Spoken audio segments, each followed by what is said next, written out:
Cet événement est un des deux grands événements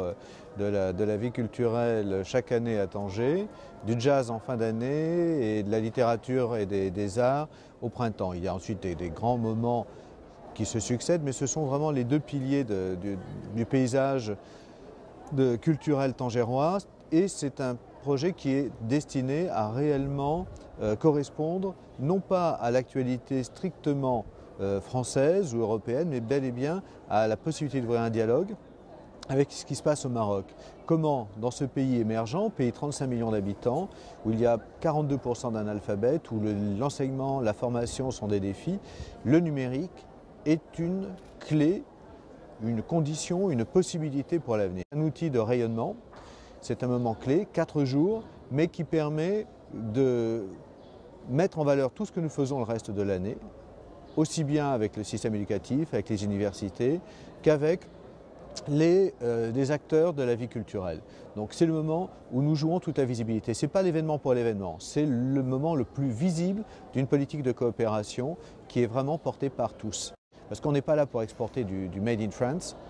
on est là pour montrer ce qui se fait de mieux ici. Il y a eu une appropriation assez rapide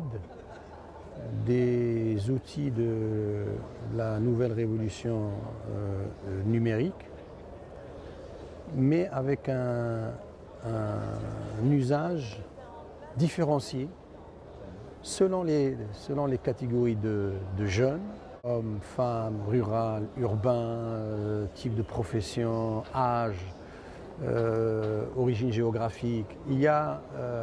situation sociale très importante. Et donc il y a autant de modes d'usage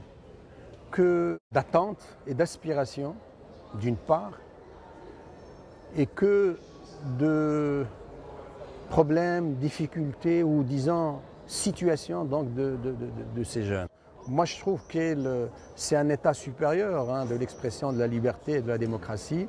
Et en plus, c'est une démocratie participative, collaborative, de proximité, presque directe, et qui en fait déstabilise les institutions traditionnelles comme l'école, la famille, même la mosquée, la rue et les autres lieux de vie traditionnels que nous connaissons. Et c'est pour cela que les États sont en train de réfléchir pour mieux contrôler, pour se réapproprier leur mission traditionnelle. Nous ne pouvons que parler en termes de tendance aujourd'hui, et cela nous invite donc à approfondir davantage l'étude de ces phénomènes pour qu'on puisse à la fois mieux connaître ce phénomène et organiser, disons, la thérapie, disons, la plus appropriée, à la fois pour corriger les déviances, parce qu'il n'y a pas que les aspects,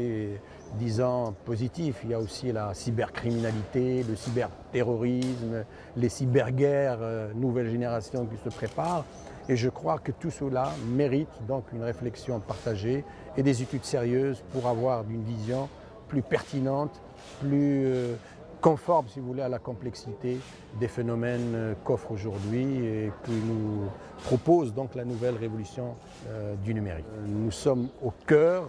des nouvelles missions donc, de l'État par rapport à cette nouvelle donne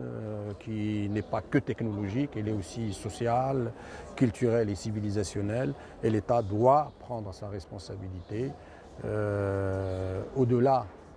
de sa mission donc, de contrôle, mais c'est surtout de promotion